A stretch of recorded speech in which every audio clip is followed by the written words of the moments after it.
So, Jason, you're obviously well aware of issues around New Zealand companies, shell companies, for example, recently cropping up in the so-called Azerbaijani laundromat. That's a recent example. This has been going on for years now. It's a problem other countries have as well. I'm just wondering, has any country really dealt with this problem successfully? I guess you can never probably get rid of it 100%, but to a better extent than New Zealand has, and if so, what have they done? Sure. I mean, I think the countries that have done the best job in improving this issue of beneficial ownership and shell companies are probably the ones that have had the most outside pressure exerted against them. So ironically, they're countries that have come the furthest, the kind of classic tropical tax havens that feature in John Grisham novels and James Bond films, simply because they've been lent on so hard in the last 15 years. They've done things like register their corporate service providers, businesses, self-help, regularly audit them, and impose pretty strict requirements that they verify beneficial ownership. Yes, and the beneficial ownership issue is an interesting one. The Ministry of Business, Innovation and Employment over here at the moment is considering setting up a public central register of company beneficial ownership information. Now, I know other countries have done this and are looking at it. I understand it's not a silver bullet solution, though. What are your views on that, and whether we should indeed go ahead and do that? I think it's probably a step forward, but in some ways I think it's less important than getting verified information that's on the beneficial owner. So the central registry has been introduced with much fanfare in Britain, but having set up a British shell company in the last few months, to me it's still surprising that there's no requirement to prove who you really are if you're setting up a UK shell company. It's like ordering a plane ticket or buying a book from Amazon. You just type in details to dialog boxes. So I think the verified information is probably more important than the centralized open registry. So in terms of that verified information, what would you like to see companies registers, like the New Zealand one, what would you like to see them look for? Well, actually, I've just set up a company in New Zealand again a few months ago. And actually, I was struck by what I thought was a pretty good solution. Now, I mean, you want to make setting up a company difficult for criminals, but of course, the vast majority of companies are used by legitimate people for perfectly legitimate purposes. So, of course, it's a balancing act. You don't want to scare off the 99.5% of people who are doing it legitimately. And the balance New Zealand seemed to have was, if it was a purely New Zealand shareholder and director, there was very little you had to do. But any time you got any foreign involvement in the setting up of a company in New Zealand, you had to provide a form and passport copies, and immediately you were put into a different, they even call it a high-risk category, but that was pretty much what it amounted to. And there you started having to send scans of the picture page of your passport and so on. And I actually thought that was a pretty good balancing act that was struck there between not too onerous for the legitimate users, but you've got some safety nets, particularly for the international abuse of New Zealand shell companies.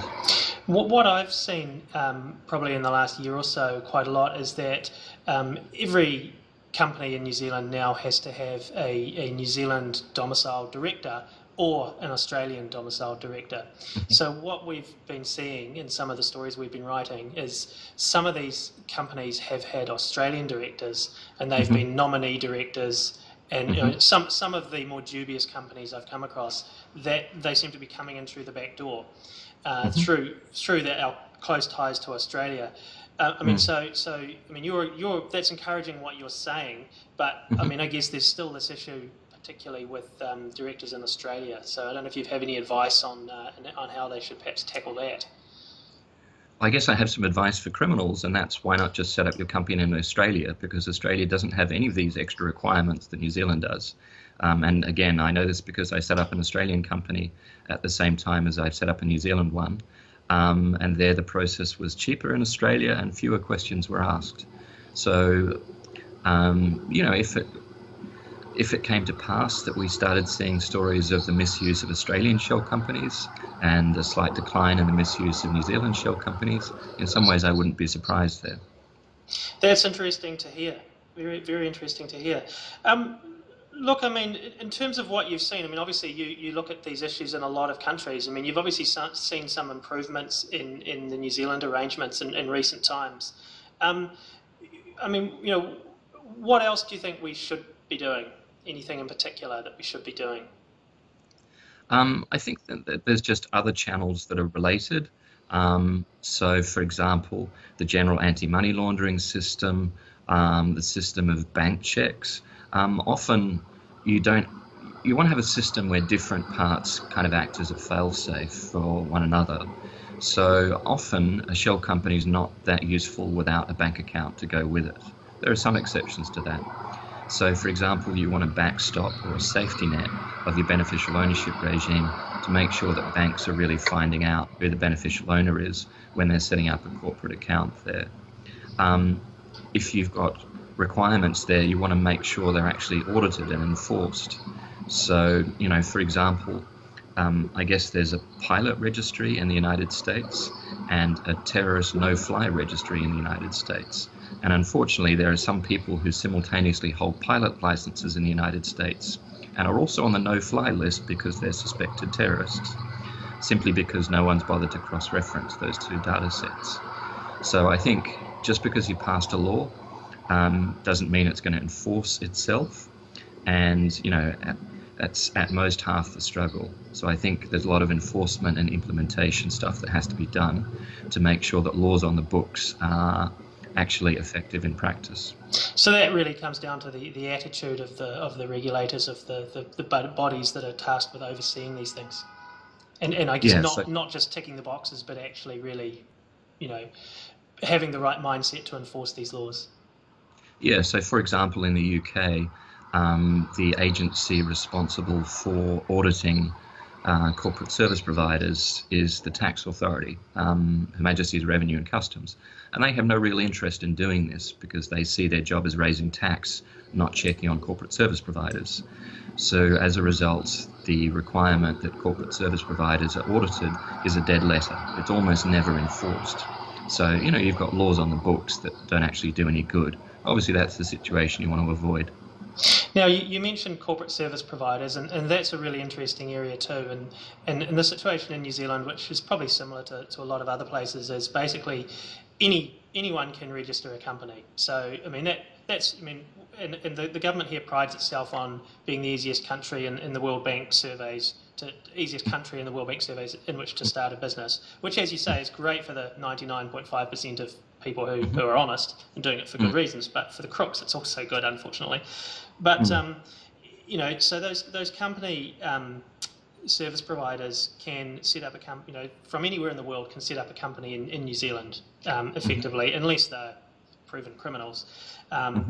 Should we be looking to license these people? Is that a step too far?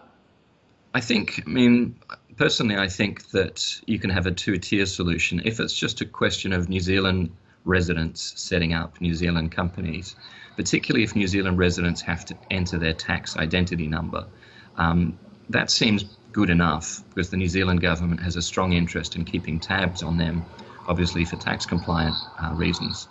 The problem is when you have New Zealand non-residents with New Zealand companies, then the New Zealand government has no interest really in following what they're up to.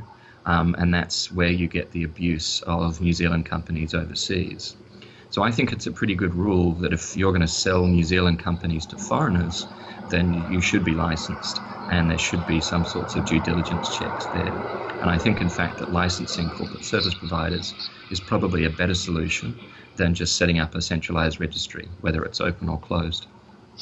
Now, you obviously keep a close eye on these issues around the world. When we've just had the Paradise Papers, obviously, which have turned up some fascinating stories of mainly of tax avoidance by individuals and big corporates. What's your sense in terms of where things are going around the world with these issues at the moment? Is sentiment turning against the use of shell companies for whether it be tax avoidance or more nefarious criminal activity, or are the crooks still well ahead of the regulators? I think a bit of both. I think the climate of opinion has definitely turned against shell companies, but unevenly. So I think very strongly in Europe, to a somewhat lesser extent in the United States, but very much less in Asia. So, for example, after the Panama Papers in April last year, Mossack Fonseca suffered a catastrophic drop in sales in Europe to almost zero, a very severe drop in the United States, but almost no reduction in its sales in China and in the rest of Asia. So it's very kind of geographically uneven. But I think the climate of opinion is also really important because it affects the willingness or the reluctance of international banks to open accounts for shell companies. And in some sense, what the banks have done has been even more important than what regulators and governments have done. As I say, in most cases, not all, in most cases, to make a shell company useful, you really need a bank account associated with it. So, I mean, things like HSBC being reluctant to open corporate accounts in certain jurisdictions has had a really chilling effect on the sale of shell companies from some jurisdictions. It's interesting that the bank account, that you're mentioning that, because one of the things I've seen with a lot of the New Zealand shell companies that they're set up here, but to all extents and purposes they're operating overseas somewhere, so their bank accounts tend to be from overseas banks too. I mean, is there any possibility, say, of bringing in a rule whereby a company from country X, if it has a bank account, it must also be from company X? Is that would that make it easier for the banks to actually make sure they were dealing with legitimate people? It might, but it might sort of.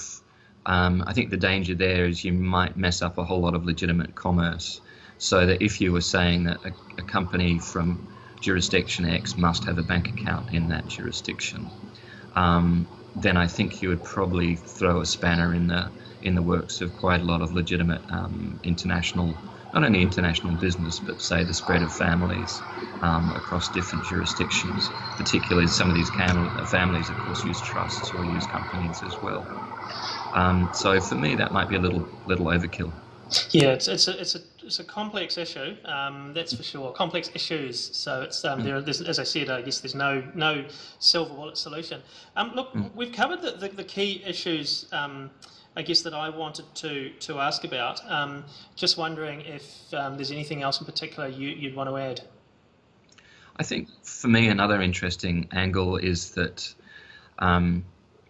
something of the divergence between, we thought we had internationally agreed standards that was set by the G20 in conjunction with the Financial Action Task Force and the OECD. And now we have something of a split there, in that the US is going off in one direction with its Foreign Account Tax Compliance Act, and the European Union is going off in another direction.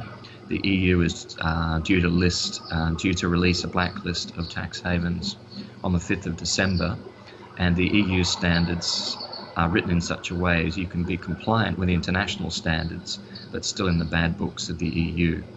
So for me, as I say, it's something of a retreat over the last couple of years of saying we want a level playing field and everyone to be held to the same standards. And that seems to be kind of breaking down, which I think is probably not the best way to go in terms of regulating what is, after all, an inherently global issue.